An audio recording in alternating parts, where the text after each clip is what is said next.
بسم الله الرحمن الرحيم الله ولي الذين آمنوا يخرجهم من الظلمات إلى النور والذين كفروا أولياءهم الطاغوت يخرجونهم من النور إلى الظلمات أولئك أصحاب النار هم فيها خالدون.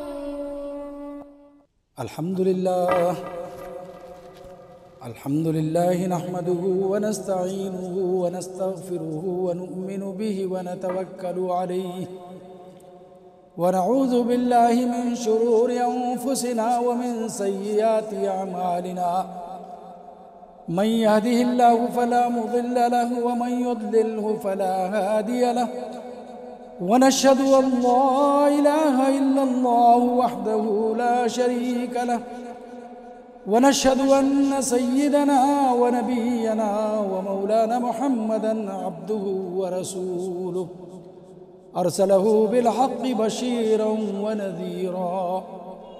أما بعد فإن خير الحديث كتاب الله وخير الهدي هدي محمد صلى الله عليه وسلم وشر الأمور محدثاتها وكل محدثة بدعة وكل بدعة ضلالة وكل ضلالة في النار. فأعوذ بالله السميع العليم من الشيطان الرجيم. بسم الله الرحمن الرحيم. والعصر إن الإنسان لفي خسر إلا الذين آمنوا وعملوا الصالحات وتواصوا بالحق وتواصوا بالصبر. رب اشرح لي صدري ويسر لي أمري واحلل عقدة من لساني يفقهوا قولي. سبحانك لا علم لنا إلا ما علمتنا إنك أنت العليم الحكيم. بزرگان محترم، عزیز دوستو، پیارے نوجوان ساتھیوں اور سننے والی عفت ماں مائی اور بہنوں، ہر قسم کی تعریف اسی رب ذوالجلال والاکرام کے لیے لائق و زیبا ہے جس کے قبض قدرت میں ہماری اور آپ کی جان ہے، اور وہ اس کائنات کا پالنہار ہے، رب العالمین ہے، وہ یکتا ہے. لکھوں کار انگنت لا محدود درود و سلام نازل ہو جیو جناب محمد عربی صلی اللہ علیہ وسلم پر کہ آپ نے اپنی پوری زندگی اس امت کو جہنم کے آگ سے بچا کر جنت کی طرف لے جانے کے لیے بڑی محنتیں کی. 13 سالہ مکہ کی زندگی میں نبوت کے بعد آپ نے بہت تکلیفیں اٹھائی، آپ کے صحابہ نے تکلیفیں اٹھائیں. اس کے بعد لامحالہ ہجرت کر کے جب مدینے پہنچے تو وہاں بھی چین سے نہیں جینے دیا. شرک والوں نے، کفر والوں نے، بدعت والوں نے، اور پھر ناگزیر ہو گئی جنگیں، تو آپ نے جنگیں بھی لڑی. اور الحمدللہ 10 سال مدینے کی زندگی کے بعد میں پھر اسلام کا پرچار اور بول بالا ہوا، اور یہاں تک کہ الحمدللہ جناب رسول اللہ صلی اللہ علیہ وسلم کی ہی زندگی میں جزیرۃ العرب کے اندر پورا اسلام کا بول بالا ہو گیا، توحید کے سائے تلے لوگ آگے. اس نبی رحمت پر لاکھوں کروڑوں انگنت لا محدود درود و سلام نازل ہو جیو. بزرگوں اور دوستو، جیسے کہ آپ کو اعلان کیا گیا ہے کہ آج کے میرے جمعہ کے خطبے کا موضوع انسان خسارے میں ہے. آئیے بات کرتے ہیں کہ خسارہ کسے کہتے ہیں. خسارہ عربی زبان کا لفظ ہے خسر الدنیا والآخرہ، کہ مطلب گھاٹا، نقصان، لاس. تو پوری دنیا آج دیکھ لیجئے، آج کی پوری دنیا جو آج ڈیجیٹل ورلڈ ہے، آج جو ہے پروفٹ اینڈ لاس میں چلی ہوئی ہے. ہر شخص پروفٹ اینڈ لاس کی بات ہے، چاہے وہ نوکری کرتا ہو، چاہے ویبسائی کرتا ہو، تجارت کرتا ہو، چاہے کچھ بھی کرتا ہو، پروفٹ اینڈ لاس کی بات ہے. اور یہ انسان کی نیچر میں ہے کہ بھئی مجھے پروفٹ ہو، لاس کبھی نہ ہو. تب اسی سائیکالوجی کو سامنے رکھتے ہوئے اللہ تعالیٰ نے اس سورہ کو، یہ سورہ اتنی مختصر ہے، صرف 3 یا 4 آیتیں ہیں. والعصر ان الانسان لفی خسر الا الذین آمنوا وعملوا الصالحات وتواصوا بالحق وتواصوا بالصبر. امام شافعی رحمہ اللہ جانتے ہیں آپ، بہت بڑے امام اور بہت بڑے فقیہ اور بہت بڑے محدث. انہوں نے فرمایا ایک موقع پر کہ پورا قرآن مجید اگر نہ بھی اترتا، صرف یہ ایک سورت اترتی تو انسان کی ہدایت کے لیے، انسان کو راستہ دکھانے کے لیے، اللہ سے ڈر کر زندگی گزارنے کے لیے بہت کافی تھی یہ ایک سورت۔ کیا ہے ویسا اس کا؟ چلیے سب سے پہلے والعصر، قسم ہے عصر کی، قسم ہے عصر کی۔ واو قسمیہ ہے، قرآن میں بہت جگہ ہے، والسماء والطارق واللیل والتین والزیتون وغیرہ، تو واو قسمیہ۔ اور یہ قسم جو ہے یہاں پر شہادت کے معنی میں ہے کہ زمانہ شاہد ہے، عصر کے معنی زمانہ۔ اور ایک مفسرین نے لکھا ہے کہ عصر کے معنی عصر کی نماز کا وقت بھی، دونوں بھی بہت اہمیت کے حامل ہیں۔ چنانچہ فرمایا کہ قسم ہے زمانے کی، یعنی زمانہ شاہد ہے۔ زمانے کو آپ پوچھ کر کے دیکھو، پلٹ کر کے دیکھو کہ پورا انسان نقصان میں ہے۔ آدم علیہ السلام سے لے کر کے قرآن مجید کے نزول تک جتنی قومیں آئی ہیں، بڑی بڑی قوموں کا انجام اور احوال قرآن مجید میں بیان کیا۔ قوم سمود کوئی معمولی قوم تھی، ان کے واقعات آپ پڑھ کر کے دیکھیے۔ آپ سعودی عربیہ کے اندر ایک العلا نامی ایک شہر ہے، اور وہاں جا کر دیکھیے، مدائن صالح کے نام سے بہت بڑا علاقہ ہے، پہاڑی علاقہ ہے۔ وہاں قوم صالح یعنی قوم سمود رہا کرتی تھی۔ تو ان لوگوں کو کیا طاقت تھی، ٹیکنالوجی کیا تھی؟ پہاڑ کو ہی صاحب ایک راک ہے، ایک بہت بڑی چٹان ہے، اس چٹان کو یہ لوگ تراش کر کے ایک بہترین ایک بنگلہ بنا لیتے تھے۔ اندر انٹرنس گیٹ بھی ہے، ڈرائنگ روم بھی ہے، بیڈ روم بھی ہے، باتھ روم بھی ہے، اور کچن بھی ہے۔ یہ سب ایک ہی پتھر میں تراش کر بنائے، ابھی بھی ہے، جا کر کے آپ دیکھ سکتے ہیں۔ مدائن صالح، اور ان کو جو ہے اونٹنی آئی تھی حضرت صالح علیہ السلام کی۔ قوم عاد کوئی معمولی قوم تھی، وہ حضرت ہود علیہ السلام کی قوم امت۔ ایسے حضرت شعیب علیہ السلام کی قوم، مدین والے۔ یہ تمام قوموں کا ذکر اللہ تعالیٰ نے اسی لیے بتایا کہ یہ سب کے سب گھاٹے میں۔ اپنے لیے کیا کیا؟ پروفٹ اینڈ لاس کا ایک فلسفی یہ ہے کہ مجھے فائدہ ہو، مجھے، میرے لیے، جو میرا ہے وہ پروفٹ ہے، جو میرا نہیں ہے وہ لاس ہے۔ غور کیجئے، انسان دنیا میں جو بھی کر رہا ہے اس وقت ایٹ پریزنٹ، اپنے لیے کیا کر رہا ہے؟ حقیقت اور سچائی اور زمینی حقائق سے دیکھو، دنیا کا ہر آدمی کم و بیش اتنا ہی کھاتا ہے۔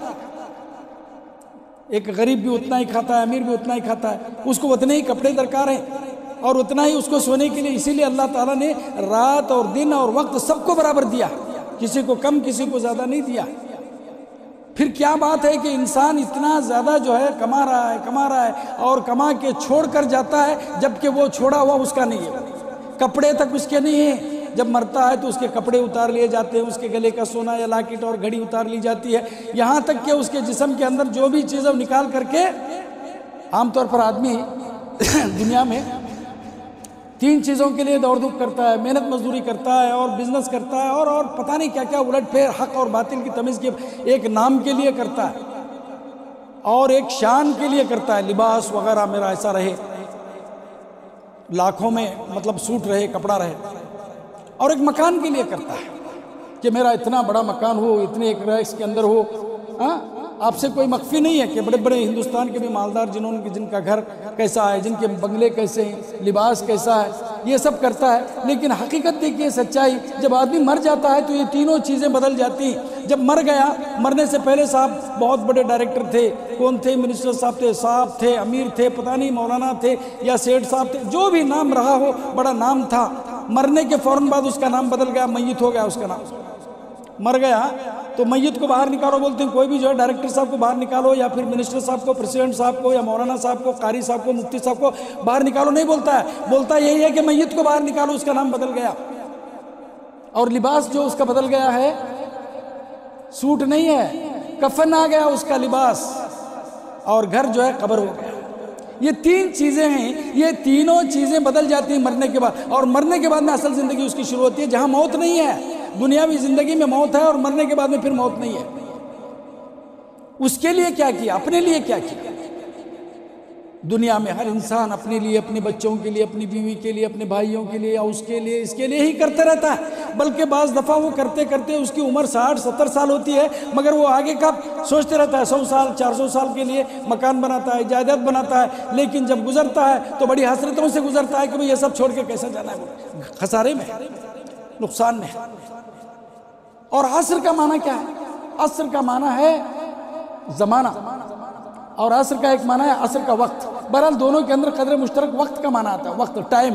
ٹائم کسے کہتے ہیں؟ ٹائم کا جو ہے آپ سائنٹیفکلی، اسٹرونومیکلی دیکھیں گے تو سورج کے اطراف جو زمین جو اپنے آربٹ کے اندر جو گھومتی ہے، اس کے اندر سے فریکشنز آف سیکنڈ پیدا ہوتے ہیں، اس کو لحظہ بولتے ہیں یا منٹ بولتے ہیں، گھنٹہ بولتے ہیں، پھر اس کے بعد دن بولتے ہیں، پھر اس کے بعد ہفتہ بولتے ہیں، مہینہ بولتے ہیں، سال بولتے ہیں، صدی بولتے ہیں، ڈیکیڈ بولتے ہیں یا یگ بولتے ہیں۔ جو بھی ہو وہ زمین کی گردش سے جو بھی پیدا ہوتے ہیں اسی کا زمانہ یا وقت کہہ رہا تھا، ٹائم ڈیوریشن۔ یہ سب کو اتنا ہی دیا گیا ہوا ہے، اور انسان آج دنیا کی سب سے قیمتی ترین چیز وقت کو برباد کر رہا ہے، اور اس کو اس کا احساس نہیں ہے۔ کوئی بھی چیز دنیا کی مل سکتی ہے، خدا نہ خواستہ کوئی گھاٹا ہوا یا کچھ چوری ہوا یا کچھ چیز جو ہے ہماری ضائع ہو گئی، سونا چاندی روپیہ پیسہ پلاٹ دھن دولت گاڑی کار ٹرک جو بھی مل سکتا ہے، اس سے اچھا مل سکتا ہے، لیکن مجھے بتائیے کہ اگر 1 منٹ یا 1 گھنٹہ آپ کا ضائع ہو گیا تو کیا وہ مل سکتا ہے؟ عربی شاعر کہتا ہے کہ امس الذی مر علی قربہ، امس الذی مر علی قربہ یعجز اہل الارض عن ردہ۔ کل جو گزرا جمعرات کا دن، پوری دنیا کے تمام سائنٹسٹ پوری دنیا والے مل کے اس دن کو واپس نہیں لا سکتے۔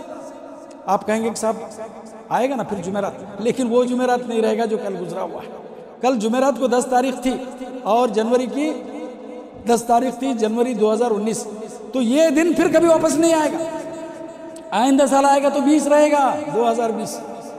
تو وقت کو ضائع کر رہا ہے انسان، اس کی طرف بھی اشارہ اس کے اندر کہ والعصر ان الانسان لفی خسر، بڑے گھاٹے میں۔ اب گھاٹے میں ہر طرح کے انسان جو اپنا وقت برباد کر رہا ہے اور جو کما رہا ہے وہ اپنے لیے نہیں کر رہا ہے، اپنے لیے جو نہیں کر رہا ہے دوسروں کے لیے کر رہا ہے، یہ سب گھاٹے کا سودا ہے۔ تو پھر فائدے میں کون لوگ ہیں؟ آئیے دیکھتے ہیں۔ فرماتا الا الذین آمنوا، الا الذین آمنوا وعملوا الصالحات وتواصوا بالحق وتواصوا بالصبر۔ الا الذین سے جو بتایا کہ یہ لوگ کامیاب لوگ ہیں، یہ لوگ گھاٹے میں نہیں ہیں، الا استثناء ہے۔ پوری انسانیت میں سے یہ لوگ جو ہم بتا رہے ہیں بعد میں، وہ گھاٹے میں نہیں۔ کون گھاٹے میں نہیں؟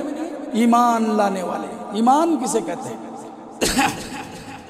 ایمان جو ہے محدثین کی اصطلاح میں الایمان هو اقرار باللسان وتصدیق بالجنان وعمل بالارکان۔ 3 چیزوں کا نام ایمان ہے۔ زبان سے اقرار کرنا، پھر اس کے بعد دل سے یقین کرنا، اور پھر اسے عمل کر کے بتانا۔ ایک آدمی کہہ رہا ہے کہ صاحب مرنے کے بعد میں قبر میں سوالات ہونے والے، زبان سے بول رہا ہے لیکن اس کے لیے کچھ کر نہیں رہا ہے یا پھر اس سے ڈر نہیں رہا ہے، تو اس کا مطلب یہ ہے کہ وہ زبان کا ایمان ہے۔ اقرار باللسان، زبان سے اقرار بھی ہو، وہ تصدیق بالجنان، اور دل سے اس کا یقین بھی کرے۔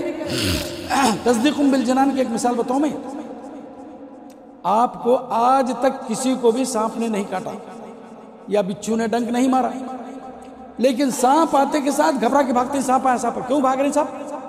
اس لیے کہ آپ کا اور میرا سب کا ایمان ہے کہ یہ سانپ زہریلا ہے، کاٹے گا تو مجھے نقصان پہنچے گا، کبھی مر بھی سکتا ہوں۔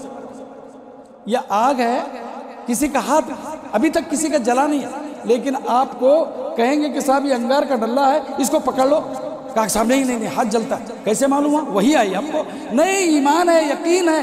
اس سے کہیں بڑھ کر ایمانیات پہ ہونا چاہیے، اور وہ ایمانیات کیا ہیں؟ ہم نے پڑھا بچپن میں، اسکولوں میں پڑھاتے ہیں، دیکھیے ایمان مفصل، ایمان مجمل۔ آمنت باللہ وملائکتہ وکتبہ ورسلہ والیوم الآخر والقدر خیرہ وشرہ۔ اللہ پر میں ایمان لایا ہوں، کیا مطلب؟ اللہ ہے، قادر و مطلق ہے، اور ایک ہے، سمجھا کہ نہیں؟ ایک ہے، اور وہی سب کچھ کرتا ہے۔ اللہ سے متعلق جتنی باتیں جناب رسول اللہ صلی اللہ علیہ وسلم نے بتائیں اس پر میرا پورا ایمان ہے، آمنت باللہ۔ وہ ملائکت ہی، فرشتوں کے بارے میں جناب رسول اللہ صلی اللہ علیہ وسلم نے جو بتایا کہ فرشتوں کے بارے میں، فرشتے 4 بڑے بڑے ہیں، جبریل، میکائیل، اسرائیل، اسرافیل وغیرہ۔ اس کے علاوہ اور جو فرشتے ہیں جو صبح میں آواز لگاتے پھرتے ہیں کہ اللہم آتی منفقا خلفا وآتی ممسکا تلفا، جو خیرات کرتا ہے اللہ تو اس کو اور دے، جو بخیلی کرتا ہے اس کو مت دے۔ اور پھر اور فرشتوں کی بہت سی ڈیوٹیاں، اور وہ فرشتے ہیں، اس پر ایمان ہونا چاہیے۔ یہ اس لیے میں کہہ رہا ہوں کہ بعض لوگوں نے کہا کہ فرشتے کوئی چیز نہیں ہے، it is a symbolic language ہے، لیکن وہ ایک طاقت کا نام ہے، ایک جسٹ ایک پاور ہے، ایسا نہیں ہے۔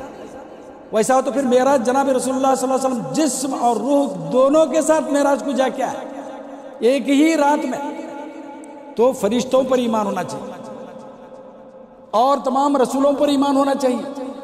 اللہ نے جیسے فرمایا کہ وَمِنْهُمْ مَنْ قَدْ قَصَصْنَا عَلَيْكَ وَمِنْهُمْ مَنْ لَمْ نَقْصُصْ عَلَيْكَ، قرآن میں فرمایا کہ اے ہمارے نبی، ہم نے قرآن میں بہت کم پیغمبروں کا ذکر کیا ہے، ورنہ اور بہت سے ایسے پیغمبر ہیں جن کا ذکر ہم نے نہیں کیا۔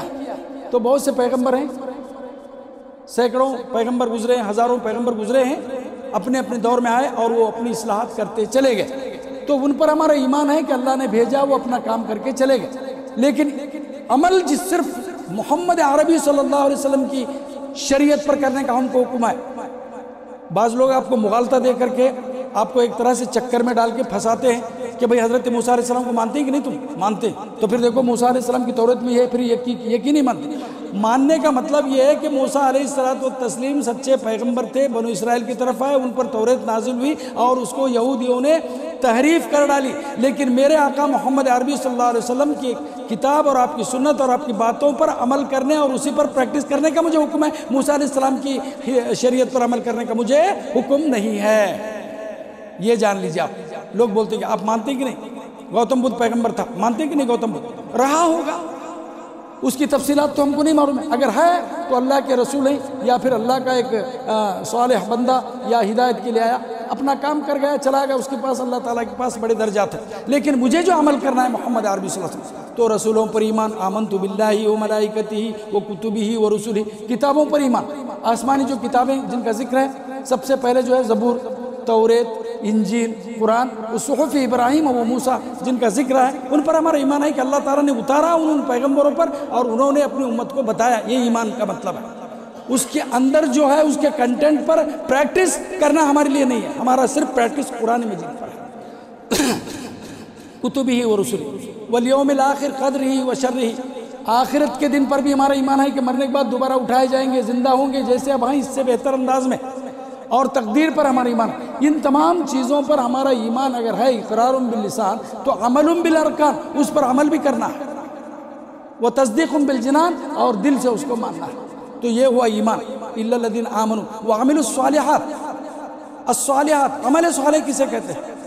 یاد رکھیے، عمل صالح آپ کسے کہتے ہیں؟ تو عمل صالح کی ایک بیس ہوتی ہے، بنیاد۔ دنیا میں کون سی بھی بلڈنگ یا تعمیر ہونا ہے تو اس کے لیے بنیاد بناتے ہیں، فاؤنڈیشن۔ سب سے پہلے عمل صالح کی بنیاد توحید ہے۔ توحید کے بغیر کوئی بھی عمل قابل قبول نہیں ہے۔ یہ آسمانوں، زمینوں اور یہ پوری کائنات نے اللہ تعالیٰ اس لیے بنائی تاکہ وہ میری توحید کے گن گائیں۔ اسی لیے اللہ نے فرمایا کہ ان اللہ لا یغفر ان یشرک بہ ویغفر ما دون ذلک لمن یشاء۔ اللہ تعالیٰ کوئی بھی گناہ کے لیے کبھی معاف کر سکتا ہے، اس پر مہربان ہو سکتا ہے، اس کو درگزر کر سکتا ہے، لیکن شرک کے لیے کہا کہ نہیں۔ سچی توبہ کر کے زندگی بھر نہیں کرنے کا عہد کرنے کے بعد ہی وہ اللہ تعالیٰ اس کو کنسیڈر کرتے ہیں۔ کیوں؟ یہ اس لیے کہ اللہ تعالیٰ کی غیرت کا معاملہ ہے، اللہ تعالیٰ کی توحید کا معاملہ ہے۔ اور توحید بھی 3 قسمیں ہیں توحید کی: توحید الوہیت، توحید ربوبیت، توحید الاسماء والصفات۔ اور اسی کے مقابلے میں شرک بھی 3 ہیں: الشرک فی الالوہیہ والشرک فی الربوبیہ والشرک فی الاسماء والصفات۔ یہ توحید پر کاربند ہونے کے بعد بندہ بالکل دل و جان سے توحید کا اقرار کرے، اور توحید کے بعد جو عمل کرتا جائے گا نا تو وہ تمام قابل قبول ہے، وہ عمل صالح۔ عمل صالح کے اندر بھائی میں بات کرتا ہوں، اعمال 2 طرح کے، ایک ہیں حقوق اللہ اور ایک ہیں حقوق العباد۔ حقوق اللہ، اللہ کے حقوق میں سب سے پہلا حق توحید ہے، اس کے بعد اس کے احکام ہیں، مطلب عبادات میں نماز ہے، روزہ ہے، حج ہے، زکوٰۃ ہے، حلال و حرام وغیرہ ہے، یہ تمام اللہ کے حقوق ہیں۔ بندوں کے جو حقوق ہیں وہ اس کی فہرست ذرا لمبی ہے، ماں باپ کے حقوق ہیں، بیوی میاں بیوی کے حقوق ہیں، بچوں کے حقوق ہیں، پاس پڑوس کے حقوق ہیں، اپنے بڑوں کے حقوق ہیں، راستوں کے حقوق ہیں، جانوروں کے حقوق ہیں، اور مسجدوں کے حقوق ہیں، بہت سے حقوق ہیں۔ ان تمام حقوق کو کما حقہ ادا کرنے کے بعد میں وہ عمل صالح کہلائے گا۔ عمل صالح جو اللہ اور اللہ کے رسول نے بتایا اس کو عمل صالح کہتے ہیں۔ آپ نے بتایا یہ کام کرو، یہ خیر ہے، یہ صالح ہے، تو وہ صالح ہے۔ میں اور آپ نے بیٹھ کر کے ہم نے میٹنگ کی اور اس میں پاس کیا کہ بھئی یہ کام عمل صالح ہے، تو وہ عمل صالح نہیں، اس پر جناب محمد عربی صلی اللہ علیہ وسلم کی مہر لگنی چاہیے، وہ کاؤنٹر سائنڈ ہونا چاہیے، مصدقہ ہونا چاہیے کہ یہ عمل صالح ہے، تب وہ عمل صالح ہوگا۔ ورنہ آج دنیا میں لوگ کیا کیا نہیں کر رہے۔ آپ دیکھیے جا کر کے کتنا کھانا کھلا رہے لوگ گردواروں میں اور دھرمستھل میں، ادھر ہے ادھر، لوگ روزانہ 5-5 ہزار لوگوں کو کھانا پک رہا ہے، فری کھلا رہے ہیں، خدمت کر رہے ہیں، سب کچھ کر رہے ہیں۔ کیا یہ عمل صالح ہے؟ وقتی طور پر واہواہی ہے یا ان کی شہرت ہے یا ان کا جو بھی مقصد ہے، اللہ بہتر جانتا ہے، لیکن ایک صالح، ایک مومن بندہ جس کا تعلق اللہ سے ہے، وہ اللہ تعالیٰ کے احکام کے مطابق جو بھی کرے گا وہ عمل صالح ہے۔ اب بھی کھانا کھلائیے۔ وَيُطْعِمُونَ عَلَىٰ حُبِّهِ، قرآن میں ہے نا، اللہ تعالیٰ کی محبت حاصل کرنے کے لیے وَيُطْعِمُونَ عَلَىٰ حُبِّهِ، اللہ کی محبت کے لیے آپ کھانا کھلائیں، یتیموں اور ناداروں کا خیال رکھیں، آپ بغیر کسی ریاکاری کے لوگوں کو کپڑا دیں یا اناج دیں یا پیسہ دیں یا جو بھی ان کی خدمت کریں، لیکن اللہ کی رضا کے لیے کریں گے تب یہ عمل صالح ہے۔ إِلَّا الَّذِينَ آمَنُوا وَعَمِلُوا الصَّالِحَاتِ وَتَوَاصَوْا بِالْحَقِّ، اور کامیاب ہونے والے لوگوں کی فہرست ہے، جو یہ نہیں کرے وہ ناکام ہے، مطلب ان کا ایمان نہیں ہے، وہ خسارے میں، جو عمل صالح نہیں کیے وہ خسارے میں۔ اور کیا ہے کامیاب ہونے والوں کی صفت؟ تواصوا بالحق، حق بات کی تلقین کرتے ہیں۔ یہ آج کا بہت بڑا مسئلہ ہے، کسی کو کوئی حق بات بول دیے تو غصہ آ جاتا ہے۔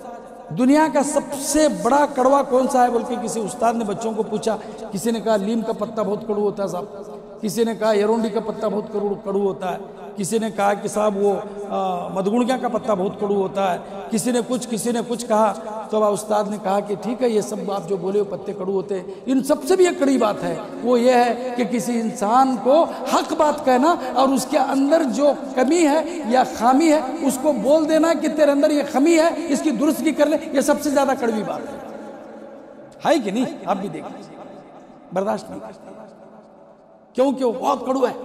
لیم کے پتے کا کاڑھا کبھی دوا کے طور پر آدمی ناک کا انکا منہ بند کر گٹنے پی کو پھر کیا بھی شکر ڈال لیتا منہ میں، لیکن یہ نہیں، یہ خاموش تو رہ جاتا لیکن اندر سے جو ابلنے شروع ہو جاتا، کیا ہی نہیں مجھے ایسی بات ہے۔ تواصی بالحق یہ پیغمبروں کا شیوا ہے، پیغمبروں نے حق بات کی تلقین کی، حق بات بتائی، پورا گاؤں، پورا رشتہ دار، پورے لوگ آپ کے دشمن بن گئے مکہ میں۔ صفا کی پہاڑی پر چک کے آپ نے جو اعلان کیا تھا، کہا کہ آپ تمام لوگ جو ہے یہ جو بت پرستی جو کر رہے ہیں یہ شرک ہے، یہ غلط ہے، شروع ہو گئی دشمن۔ تواصی بالحق یہ شیوا بنا لیجئے، کامیاب ہونے والوں کی علامت ہے کہ حق بات کہنا، وہ تواصی بالصبر اور صبر کرنا۔ ایک بات دیکھیے یا کہ ایک نکتہ بولے تو ایک پوائنٹ کی بات ہے، حق بات کی تلقین کے بعد یقیناً آپ کو پریشانیاں آئیں گی، دشمنیاں آئیں گی، مخالفتیں ہوں گی، تو ویسے میں آپ نے کیا کرنا ہے؟ صبر کرنا ہے۔ وَتَوَاصَوْا بِالْحَقِّ وَتَوَاصَوْا بِالصَّبْرِ، صبر کرتے رہنا ہے۔ اور صبر کے بارے میں قرآن مجید نے بڑے خوبصورت انداز میں کہا، یا ایھا الذین آمنوا استعینوا بالصبر والصلاۃ۔ یہاں ایک نکتہ یہ ہے کہ نماز سے پہلے صبر کا ذکر کیا اللہ تعالیٰ نے اس آیت، یا ایھا الذین آمنوا استعینوا بالصبر والصلاۃ ان اللہ مع الصابرین۔ اے ایمان والو تم صبر سے اور نماز سے مدد حاصل کر لیا کرو، کیونکہ اللہ صبر کرنے والوں کے ساتھ ہے۔ اب کچھ لوگ استدلال کرتے ہیں کہ صاحب غیر اللہ سے مدد نہیں مانگنا کر کو بول رہے ہیں لوگ، یہاں دیکھو اللہ خود ہی جو ہے نماز سے اور صبر سے مدد۔ ارے بھئی آپ کی جتنی سمجھ ہے اتنی بات کر رہے ہیں، مدد کس طرح کی ہوتی ہے معلوم ہے؟ آدمی آج کل کی نہیں، اس وقت کی نماز جو صحابہ پڑھتے تھے، جناب رسول اللہ صلی اللہ علیہ وسلم کی تربیت یافتہ صحابہ جو پڑھتے تھے، ان کی نمازیں ایسی ہوتی تھیں کہ ایک مرتبہ ایک جنگ میں حضرت علی رضی اللہ تعالیٰ عنہ کو پنڈلی میں تیر لگ گیا، تو کسی سے تیر کیسا رہتا معلوم ہے نا، گھستے وقت میں تو گھس جاتا ہے، نکالتے وقت میں اس کے 2 منہ رہتے ہیں، ایسا پھنس جاتا ہے، بہت تکلیف ہوتی ہے۔ تو لوگوں سے کہا کہ بھئی چھوڑو کوئی بات نہیں، میں جب نماز کے لیے کھڑا ہو جاؤں گا نا، میں جب نماز کے لیے کھڑا ہو جاؤں گا تو اس وقت تیر نکال لینا۔ حضرت علی کھڑے ہو گئے، ان کی نمازیں کیا ہوتی تھی، ایک طرح کا ہائیلی کانسنٹریشن جس کو کہتے ہیں، انہماک، اپنے آپ کو بھول جاتے تھے، وہ مانو جیسے اللہ ان کے سامنے اور اللہ سے باتیں ہو رہی ہیں۔ تو اس انہماک اور کانسنٹریشن کے اندر اپنے آپ کو جب بھول گئے تو تیر نکالے سو بھی ان کو پتہ نہیں چلا اور نکال لیا۔ تو نمازوں کے اندر آدمی جب پڑھتا ہے تو ایک سکون محسوس ہوتا ہے اور اللہ سے باتیں ہوتی ہیں۔ جب جناب رسول اللہ صلی اللہ علیہ وسلم کو معراج ہوئی تو آپ نے آ کر کے صحابہ کو بتایا تو بہت خوشی ہوئی۔ صحابہ نے کہا کہ اللہ کے پیارے رسول، ہمارے آقا آپ پر فدا ہو، امی آپ کی تو اللہ سے ایک طرح سے ملاقات ہو گئی، معراج ہو گئی آسمانی دنیا کی، ہماری معراج کب ہوگی؟ تو کہا کہ ہوگی نا، الصلاۃ معراج المؤمنین۔ اسی موقع پر آپ نے فرمایا کہ نماز مومنوں کی معراج ہے، نماز پڑھ لو اللہ سے ملاقات ہو جائے۔ پڑھیے ویسے نماز۔ تو نماز سے مدد کا مطلب یہ ہے کہ آپ کو نماز سے اللہ سے مانگنے میں بہت سی چیزیں مل جاتی ہیں، اور اسی اللہ کے ساتھ آپ لو لگائیے، سکون ملتا ہے، اور صبر کرنے کے اندر بھی سکون مل جاتا ہے۔ اور الصبر مفتاح الفرج، کامیابی کی چابی ہے صبر۔ دیکھیں آپ کبھی کوئی بات ہو جاتی ہے، اس وقت آپ صبر کر لیجئے، وہی چیز کل نہیں رہتی، کل کی پرسوں نہیں رہتی۔ مثال طور پر کہیں خدا نہ کرے کہیں کوئی میت ہو جاتی ہے، کسی کا عزیز گزر جاتا ہے تو بے قابو ہو جاتے ہیں، پچھاڑیں کھاتے ہیں، روتے روتے بے قابو ہوتے ہیں۔ 1 مہینے کے بعد آگ دیکھو انہیں ملتا نہیں گھر میں، کہاں بھی کہ تو حیدرآباد گئے، کہاں بھی بھول گیا، اپنی زندگی میں لگ گیا۔ یہ جو چیز ہے وقت گزرنے کے ساتھ آدمی صبر کر لیتا ہے، لیکن الصبر عند الصدمۃ الاولی، سب سے پہلے جب آپ کو جھٹکا لگتا ہے اس وقت اپنے آپ کو کنٹرول کر کے صبر کرنا، یہی صبر ہے۔ اللہ سے دعا ہے کہ اللہ تعالیٰ مجھے، آپ کو، جملہ مسلمانان عالم کو اس آیت کو، اس سورے کو سمجھ کر کہ کیا خسارہ ہے اور کیا فائدہ ہے، کیا پروفٹ اینڈ کیا لاس ہے، یہ دیکھ کر کے زندگی گزاریں گے۔ یہ دنیا بہت مختصر ہے، ایک دن چھوڑ کے جانا ہے۔ جاتے وقت میں آدمی کچھ نہیں لے جاتا، آتے وقت میں بھی کچھ نہیں لایا۔ آتے وقت میں ماں کے پیٹ سے بھی بالکل مادرزاد ننگا آیا تھا، اور قبر کے پیٹ میں بھی مادرزاد ننگا ہی جاتا ہے، لیکن چونکہ بڑا ہوا ہے، عمر ہوئی ہے، ابرو کا خیال کرتے ہوئے لوگوں کا کچھ کپڑا پھینک دیتے ہیں اور اسی کا نام کفن ہے۔ کفن میں جیب نہیں ہوتا، قبر میں الماری نہیں ہوتی، یہ سوچ کر کے جو میرے دوستو، اور موت بول کر نہیں آتی، موت بول کر نہیں آتی، اسی لیے اللہ تعالیٰ نے فرمایا کہ ہمیشہ تیاری رہو موت کی۔ سوتے وقت ہم کیا دعا پڑھتے ہیں؟ روزانہ مرتے ہیں نا ہم، سوتے وقت کی کیا دعا ہے؟ بچوں کو پوچھو، معلوم ہے؟ اللہم بسمک اموت و احیا، اے اللہ میں تیرا نام لے کر کے مر رہا ہوں اور پھر زندہ ہوں۔ اٹھتے ہی پہلے دعا کیا ہے؟ الحمدللہ الذی احیانا بعدما اماتنا والیہ النشور، اللہ کا شکر ہے کہ ہم مر گئے تھے، مرنے کے بعد بھی دوبارہ زندہ کر دیا، اور ایسے ہی قیامت کے دن ہم کو اٹھایا جائے۔ تو موت اور زندگی کو یاد رکھو گے، زندگی میں موت کو یاد رکھو گے، اور مرنے سے پہلے، مرنے کے بعد والی زندگی کا سامان کرو گے تو انشاءاللہ کامیابی ہے، ورنہ انسان گھاٹے میں۔ وآخر دعوانا ان الحمد للہ رب العالمین۔ بارک اللہ لنا ولکم فی القرآن المجید ونفعنا وإیاکم بالآیات